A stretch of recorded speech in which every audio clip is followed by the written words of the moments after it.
हिंदू नाम का शब्द कहीं भी लिखा नहीं है, किसी ग्रंथ में लिखा नहीं है। आप चेक कर लेना, मैं झूठ नहीं कह रहा। जो बोल रहा वो गलत बोल रहा। पंजाब कह रहा था खालिस्तान बनाऊंगा, इंदिरा गांधी के 32 गोली मारे, मगर बोला पंजाब भारत का हिस्सा रहेगा। असम में हेमंत सेतिया मुख्यमंत्री था, पूरे परिवार को बम से उड़ा दिया गया, मगर बोला असम भारत का हिस्सा रहेगा। ऐसे लोगों की जरूरत है अखंड भारत बनाने। मुसलमान कभी भी दलित, पिछड़े, आदिवासी का दुश्मन नहीं था। अगर दुश्मन थे तो मनुवादी व्यवस्था के लोग। बड़ी बड़ी बातें कर जाता तो मुझे अयोध्या का महंत बना दो, या किसी शंकराचार्य का मठ का महंत बना दो, मुझे हिंदू मान लो। फिर क्यों नहीं मानते हिंदू? जब महंत बनने की बारी आती तो मैं हिंदू पैसे से हवा, पैसे से गाड़ी 10-20 दौड़ा लो, पैसे दो, भीड़ जुटा लो। हमारा भीड़ जो है बीएसपी का बगैर पैसे की भीड़ है, अपनी मर्जी से जनता आती है।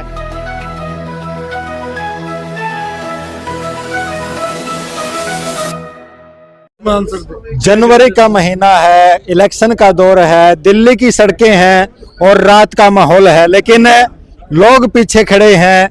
विधायक, भावी विधायक हमारे साथ खड़े हैं, उनके कैंडिडेट को हौसला देने के लिए उनके पीछे उनके सपोर्टर खड़े हैं, पार्टी के पदाधिकारी खड़े हैं और बीएसपी का पटका डाले आपको यहाँ पर बीएसपी के पदाधिकारी नजर आ रहे हैं।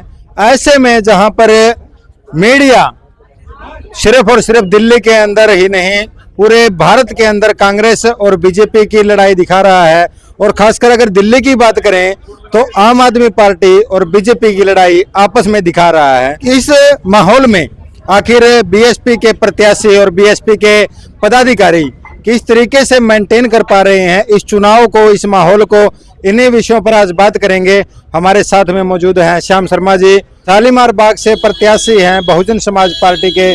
सर, सबसे पहले स्वागत है आपका हमारे चैनल पर। आप सभी दर्शकों को मेरा प्रणाम। जय भीम, जय भारत। किस तरीके से देख रहे हैं आप जो माहौल बनाया जा रहा है दिल्ली के अंदर? अगर हम बात करें, सिर्फ आम आदमी पार्टी और बीजेपी को ही फाइट में दिखाया जा रहा है, क्या कहना चाहेंगे? ऐसा है सर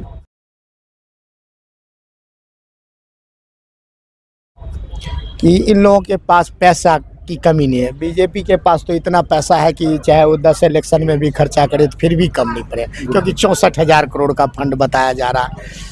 और आम आदमी पार्टी भी 11 साल से सरकार में है, तो इनके पास भी पैसा है, अब तो कंगले नहीं है।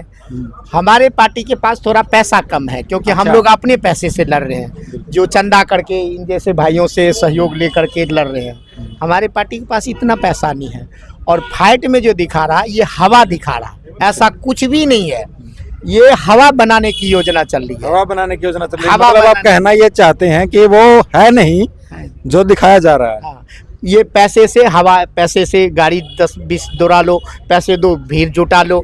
हमारा भीड़ जो है बीएसपी का बगैर पैसे की भीड़ है, अपनी मर्जी से जनता आती है और अपनी मर्जी से नारा लगाती है, और इनके भीड़ में जो आते हैं वो पैसे लेके नारा लगाते हैं। ये फर्क है। हिंदूवाद की अगर बात करें तो बीजेपी नारे देती है कि सब हिंदू हैं, राम मंदिर बना दिया, दिल्ली को सजाएंगे, ये करेंगे, वो करेंगे, हिंदुओं की बड़ी बड़ी बातें की जाती है। ऐसा है तो हिंदुओं की बड़ी बड़ी बातें कर जाता तो मुझे अयोध्या का महंत बना दो, या किसी शंकराचार्य का मठ का महंत बना दो, मुझे हिंदू मान लो। फिर क्यों नहीं मानते हिंदू? जब महंत बनने की बारी आती तो मैं हिंदू नहीं हूँ, मैं पिछड़ा हूँ, दलित हूँ, आदिवासी हूँ। जब वोट लेने की बारी आती है तो सारे लोगों को हिंदू बना देते हो। ये कैसे चलेगा भाई? या तो मुझे दलित पिछड़ा मानो, या तो मुझे हिंदू बना दो, एक बात करो। और हिंदू नाम का शब्द कहीं भी लिखा नहीं है, किसी ग्रंथ में लिखा नहीं है। आप चेक कर लेना, मैं झूठ नहीं कह रहा। जो बोल रहा है वो गलत बोल रहा है। हिंदू कहने वाले अपने आप को हिंदू नहीं कहते। आप इस चुनाव को किस तरीके, क्या आपकी रणनीति क्या है इस चुनाव में, और कितना आपको समर्थन लग रहा है जनता का? मैं तो यही कहूँगा बाबा साहब के मानने वाले लोगों को कि जितने बाबा साहब के अनुयायी हैं, बाबा साहब के 4-4 बच्चों को कुर्बानी दे के आपको भारत का संविधान दिया, आज वो संविधान खतरे में है। उस संविधान की बचाने का काम करो, और इसी नाम पे हम वोट मांग रहे हैं। इसी नाम से वोट मांग रहे हैं। लेकिन बाबा साहब की और संविधान की बात करें तो बीजेपी ने पीछे तमाम उपलब्धियां गिनाई कि हमने बाबा साहब के नाम से इतने संस्थान बना दिए। राहुल गांधी अपने आप को नीले कपड़ों से ढक रहे हैं, जय भीम के नारे लगाते घूम रहे हैं, उनको आप क्या कहना चाहिए? एक बात बताइए, आप एक तरफ कह रहे हैं कि बाबा साहब के संविधान को मैं मान रहा हूँ, तो बाबा साहब के संविधान को मान रहा हूँ। आपके सरकार में गृह मंत्री अमित शाह जी बाबा साहब का अपमान किया, उस पर आप कानून कार्रवाई क्यों नहीं की? उसको मंत्रिमंडल से निकालते, उसको कहते माफी मांगो। मांगी आज तक माफी? नहीं मांगी ना, तो फिर आप बाबा साहब को कैसे मानते हो? और बाबा साहब के संविधान की जहां तक बात है, बाबा साहब के संविधान को आप कैसे मानते हो? बाबा साहब के संविधान की तो धज्जियां उड़ा दी इन्होंने इनके सरकार में। और जो इनको शुरू से जो गाइड कर रहा है गुरु गोलकर, वो तो खुद ही कहते थे कि ये संविधान में भारतीय कुछ है ही नहीं, तो संविधान को कैसे मानते हो? जब सरकार बनाने की बात आती है तो आप संविधान की दुहाई देने लगते हो, सरकार नहीं बनाने की बात आती है तो आप झगड़ा कराने के लिए तैयार रहते हो, ध्रुवीकरण की राजनीति करते हो। अगर ध्रुवीकरण की राजनीति करते हो, हिंदू मुसलमान की राजनीति करते हो, तो मैं कहूँगा कि मुसलमान कभी भी दलित, पिछड़े, आदिवासी का दुश्मन नहीं था। अगर दुश्मन थे तो मनुवादी व्यवस्था के लोग थे। मनुवादी व्यवस्था के लोग थे। अगर मोदी आएगा तो देश बचेगा, ये गलत है, ऐसा कुछ नहीं है।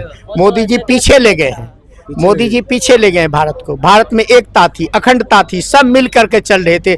जब सब मिलकर अखंड भारत बनाने की बात कर रहे हैं भाई साहब, अखंड भारत क्या नहीं है? मैं कांग्रेस का प्रवक्ता नहीं हूँ।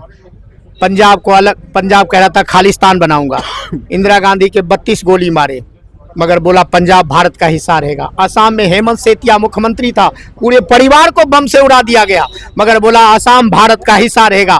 ऐसे लोगों की जरूरत है अखंड भारत बनाने की। ये नहीं है कि खाली झगड़ा करा दो, दंगा करा दो, अखंड भारत बना दो। ऐसे कैसे? ये वोट के लिए अखंड भारत की बात करता है, इनके दिल में अखंड भारत की कोई कल्पना नहीं है।